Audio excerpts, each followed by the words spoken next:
ఫిబ్రవరి 16 నుండి రాత్రి 7:30 మీ ఈటీవీలో.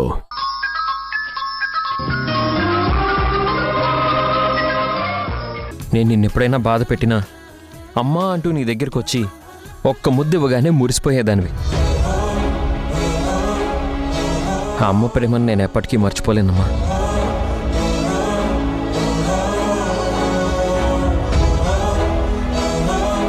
అమ్మంటే నాకు ప్రాణం. అమ్మే నా దైవం. చూసారా అత్తయ్య, మీ అబ్బాయి ప్రేమ ప్రేమ అంటూ నా వెనక పడ్డప్పుడు నేనంటే ప్రాణం అన్నాడు. ఇప్పుడు మాకు పెళ్ళయ్యి పిల్లలు పుట్టాక ఏమో మీరు ప్రాణం అంటున్నాడు. ఒరేయ్, తల్లి కొడుకులు ఇద్దరు ఒక్కటయ్యారా? అమ్మా, కేక్ కట్ చేయి.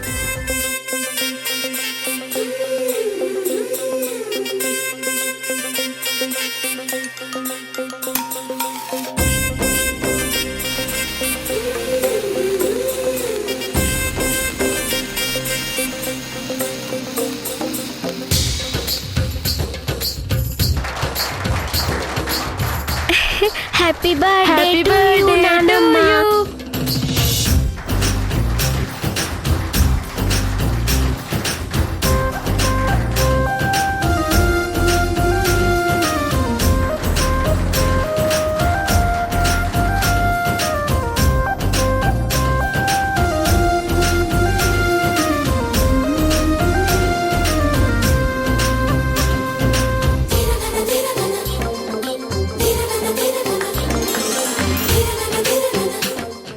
ఒక్క నిమిషం. అమ్మా, ఇదిగో ఈ రింగు నువ్వు నాన్నకి తొడుగు. తీసుకో తీసుకో. నానా, నువ్వు ఈ రింగు అమ్మకు తొడుగు. రేయ్, ఇది మీ అమ్మ పుట్టినరోజురా, మా పెళ్లి రోజు కాదు కదా. అమ్మ బర్త్డేకి మీ మ్యారేజ్ డే మూమెంట్ గిఫ్ట్గా ఇస్తున్నా నాన్న. తీసుకోండి. తీసుకో నాన్న, తీసుకో.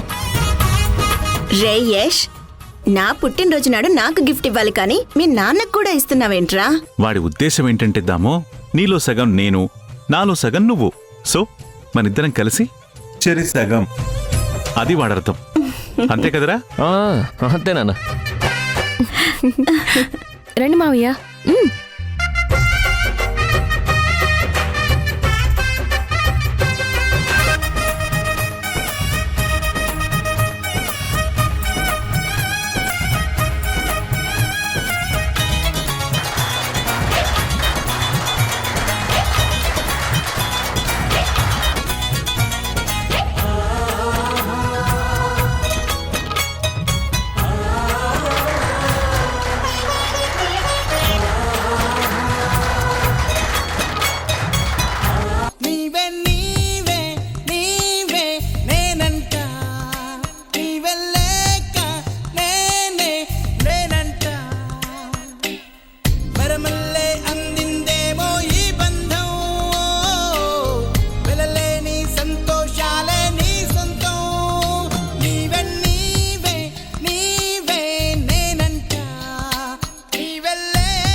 రే యష్, నేను చనిపోయేంత వరకు నా ప్రతి పుట్టినరోజు నాడు నాకు మొదటగా నువ్వే విషెస్ చెప్పాలిరా. నువ్వే దగ్గరుండి నా చేత కేక్ కట్ చేయించాలిరా. నువ్వు అలా మాట్లాడకమ్మా. నువ్వు నిండు నూరేళ్లు ఆనందంగా ఆరోగ్యంగా ఉంటావు. ఇంకో మాట చెప్పాలంటే నా తర్వాత నువ్వు వెళ్తావమ్మా. రే, ఏంట్రా మాటలు? నా ఆయుష్ కూడా పోసుకొని నువ్వు నిండు నూరేళ్లు సంతోషంగా ఉండాలిరా.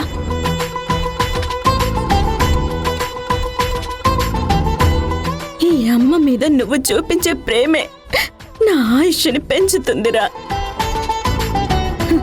నువ్వు నా పక్కనున్నంతకాలం నాకు ఏమీ కాదురా. ఈ ప్రేమ ఎప్పటికీ అమ్మ మీద ఇలాగే ఉండాలి. తప్పకుండా ఉంటుందమ్మా. మనది పేగుబంధం, అంతకు మించి ప్రాణబంధం. అయితే ప్రతి సంవత్సరం ఈ అమ్మ పక్కనే ఉండి నువ్వే నాకు ఫస్ట్ విషెస్ చెప్పి నా చేత ఇలాగే కేక్ కట్ చేయిస్తానని మాటివ్వరా? అలాగేనమ్మా, ప్రతి సంవత్సరం లాగానే ఇక మీదట కూడా ప్రతి సంవత్సరం కూడా నేనే నీ పక్క నుండి కేక్ కట్ చేయిస్తాను. ఉం?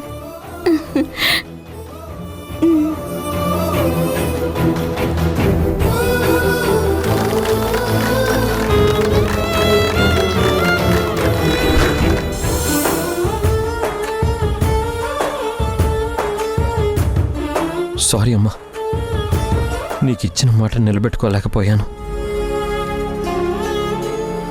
మాట తప్పినందుకు బాధగా ఉంది. ఇప్పటికిప్పుడు నీ దగ్గరికి వచ్చి ప్రేమగా నీకు కేక్ తినిపించాలనుంది. ఈ రాత్రంతా నీ ఒళ్ళో పడుకొని సేద తీరాలనుంది. కానీ రాలేని పరిస్థితి. నన్ను క్షమించమ్మా.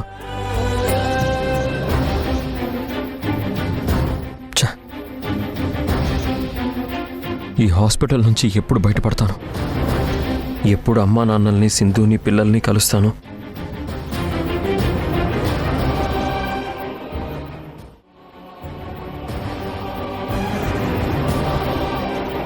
ఐడియా. ఈ నైట్ ఇంటికెళ్ళి అమ్మా నాన్నని, సింధుని, పిల్లల్ని కలిసొస్తే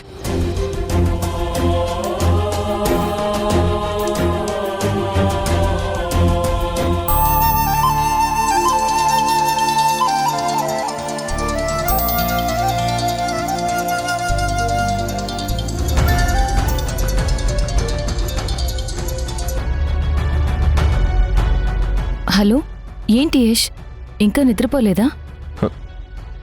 నిద్ర పట్టట్లేదు సింధు. ఇంటికి రావాలనుంది. ఏం మాట్లాడుతున్నావు యష్? అవును సింధు, నేను బాగా హోమ్సిక్ అయిపోయాను. నువ్వింటికొస్తే ప్రాబ్లం అవుతుంది యష్. ప్లీజ్ అర్థం చేసుకో.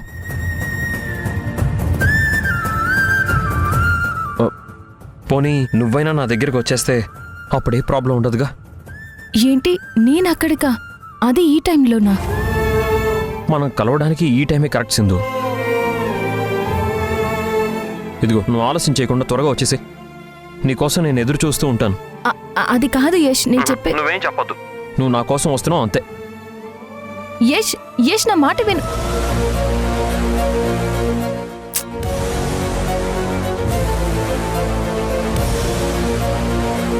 ఈ టైంలో రమ్మన్నాడేంటి?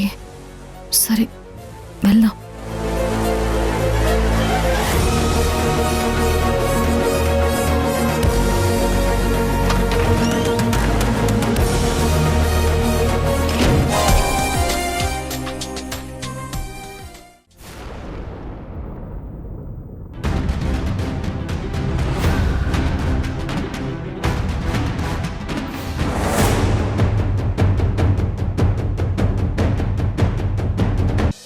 తనకి జరిగిన అన్యాయానికి గర్జించే సింహంలా తన పంజా రుచి చూపడానికి సరికొత్త కథనంతో దేవిక మీ ముందుకొస్తుంది. తప్పక చూడండి జీవన తరంగాలు.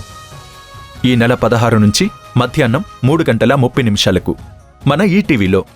శివంగిలా మారి తనకి జరిగిన అన్యాయానికి బదులు చెప్పబోతున్న దేవికని తప్పకుండా చూడండి. జీవన తరంగాలు ఈ నెల 16 నుంచి మధ్యాహ్నం 3:30